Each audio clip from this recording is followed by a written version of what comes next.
Today on Sugar Spun Run, we'll be making apple cinnamon rolls. Hey Sugar Spun Bakers, Sam here, and today I am so excited to be sharing another carefully tested, well-researched, and perfected recipe. Today's recipe is a nice fall twist on classic cinnamon rolls. I am using my well-loved sweet dough as the base for the rolls. We're filling with a nice, perfectly spiced, perfectly gooey apple filling, and we are topping everything off with a rich caramel glaze. I think you are going to love these, so let's jump right in. Now to make our sweet dough, we are going to need 1 cup of whole milk and 1/3 cup of water.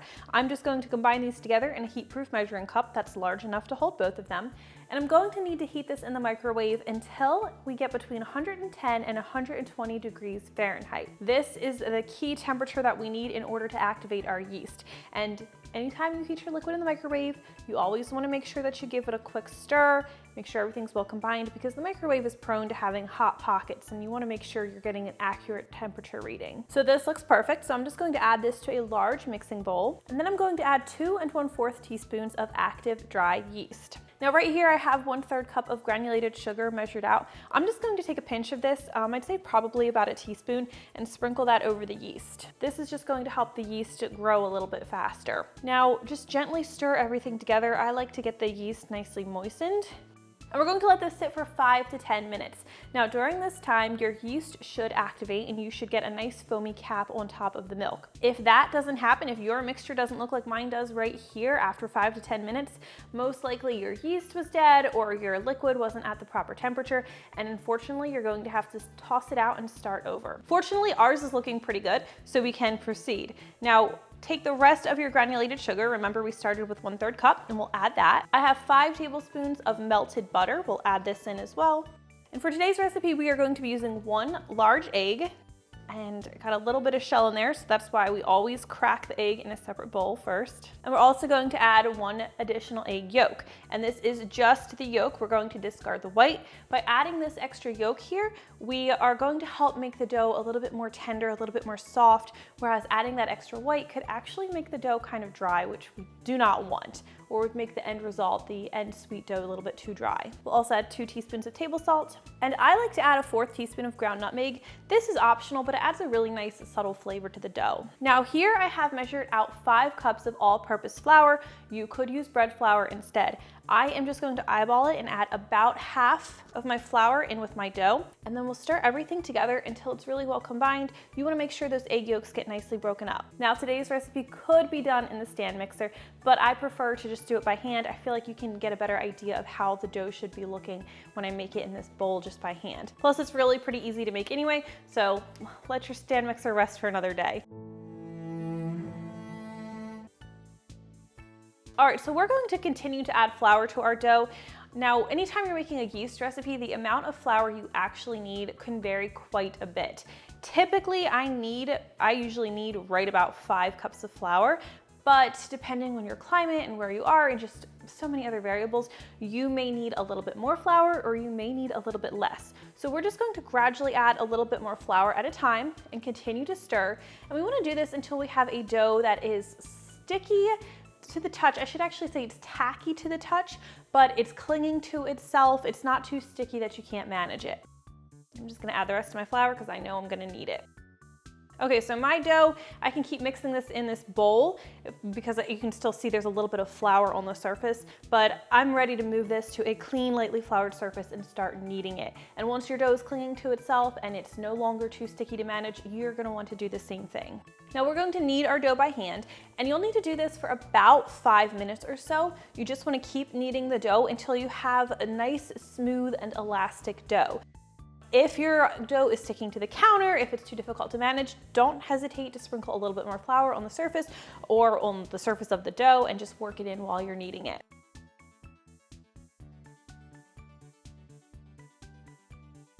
Okay, so our dough right here looks perfect. It's nice, it's smooth, it's elastic, so it's ready to rise. Now, what I have here is I have a large mixing bowl here. It's clean. I'm just going to drizzle this with a little bit of olive oil.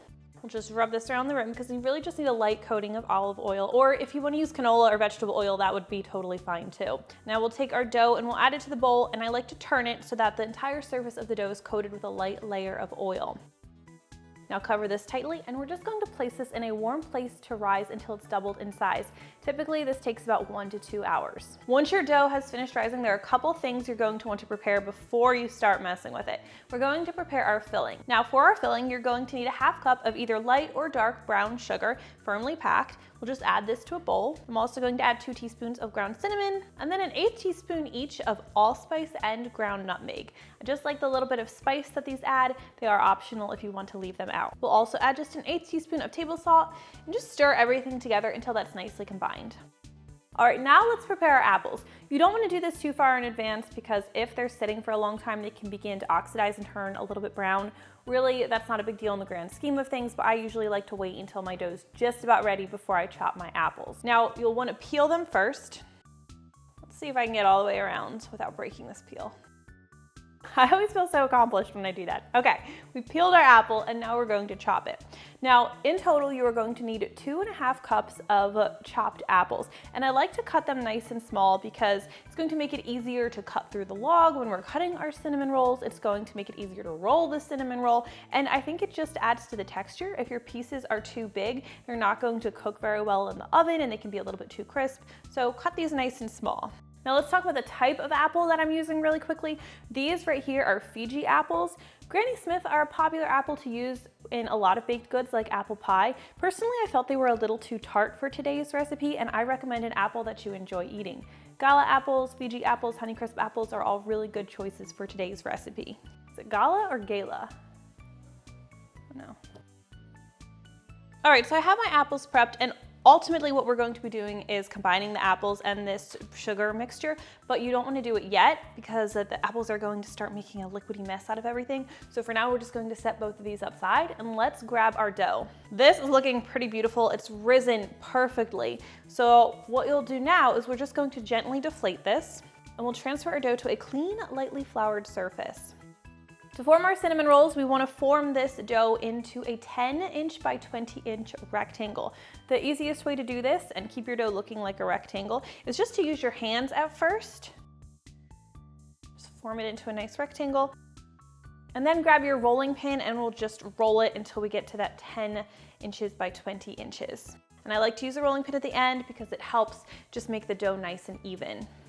The next thing that you need is 4 tablespoons of unsalted butter, and you want this to be really, really nice and soft and easy to spread. If your butter isn't really easy to spread, just pop it in the microwave for a couple seconds, get it a little bit melty, that'll work great. Now I'm just going to use a butter knife to spread this evenly over the surface of the cinnamon rolls, and I am going to leave a perimeter of about 1/4 to 1/2 inch along the entire edge of the rolls.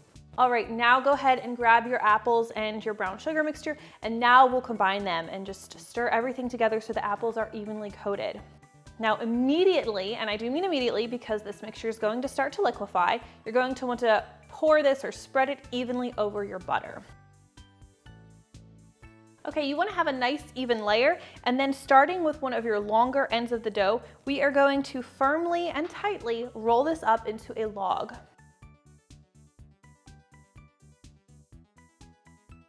Got this seam right here. We're just going to pinch this together to get the dough to stick together.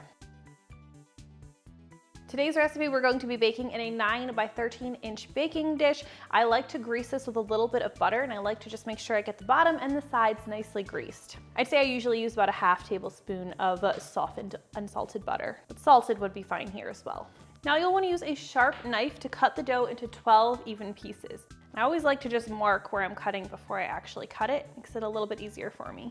Now I want to keep these cinnamon rolls pretty nice and round. I don't want to squish them too much, so I just gently saw through the dough till I have my slice, and I just place them cut side down in the prepared baking dish. So you'll notice there is some liquid here. Those apples are starting to react with the sugar and get nice and juicy, which we want, but if you notice a little bit leaking out, that's totally fine. Don't panic, it's totally normal. But because of that, you do want to work quickly because the longer you wait, the more liquidy that mixture is going to get.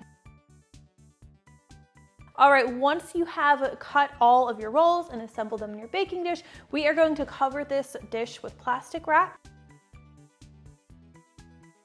We're going to let it rise in a warm place until the rolls have puffed and filled in any gaps. This usually takes about 20 to 40 minutes for me. While your dough is rising, it would be a good time to preheat your oven to 350 degrees Fahrenheit and arrange a rack to the center of the oven. Okay, these rolls are looking beautiful, so we'll go ahead and uncover them and we'll take them over to our preheated oven and bake them in the center rack for about 30 minutes. Now, when these rolls are finished baking, you will probably notice they're beginning to turn a beautiful light golden brown on top. It can be a little tricky to tell if the rolls are done, but you really do not want to overbake them, because if you overbake them, they're going to be dry and that's going to ruin your whole experience. Now, if you have a thermometer, an instant read thermometer, you can insert that into the thickest part of one of the center buns, and you want to look for a temperature of 190 degrees Fahrenheit. If you don't want to grab a thermometer, one way I like to test if my rolls are done is I'll take a toothpick or a knife and I'll just insert it into the center of the bread part of one of the center rolls, and I'll just take a peek. If the toothpick is coming back with like gluey, stretchy dough, it needs a little bit more time in the oven. Let me use my knife here and we'll pry apart a little bit. I don't think you can see in there, but I can tell that there's no doughy mixture still in there. It's all cooked through. It looks like bread when I cut into it. So I know that this is done. I don't want to bake it any longer, so I'm just going to let it cool now. While the rolls are cooling, let's head over to the stove top where we're going to prepare that caramel glaze that sets these cinnamon rolls over the top. Now, I just like to use a medium-sized saucepan, and I'm going to combine 3/4 cup of brown sugar. I really recommend using dark brown sugar. It just gives the glaze more of a caramel flavor. I'm also going to add 1/2 cup of unsalted butter. I'm just going to cut that into pieces. It's going to make melting everything a little bit easier. We'll also add 1/3 cup of whole milk and just a 1/4 teaspoon of salt. Now cook everything over medium heat, and you want to stir frequently until that butter is completely melted. Now once the butter is melted, you'll want to bring this to a boil, and we're going to boil for 5 minutes. You want to use a timer, and you're going to want to stir pretty frequently while it's boiling. Once that 5 minutes is up, we will carefully remove our caramel from the stovetop, and we're going to add a 1/2 teaspoon of vanilla extract and a 1/2 cup of powdered sugar. Now whisk everything together until that powdered sugar is completely dissolved and the mixture's nice and smooth. And now you can pour or drizzle this over your cinnamon rolls, and it is fine to do this if the cinnamon rolls are still warm, but this glaze is going to start to set pretty quickly, so you want to use it immediately. I just like to do a messy glaze. I don't know why, I just like how it looks. All right, and now all that's left to do is just let that glaze set, and then you can go ahead and dig in.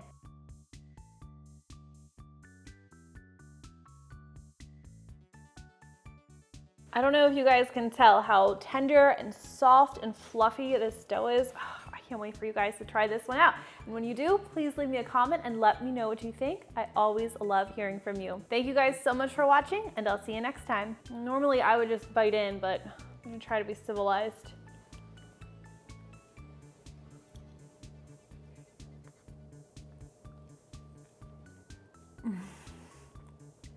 That's so good.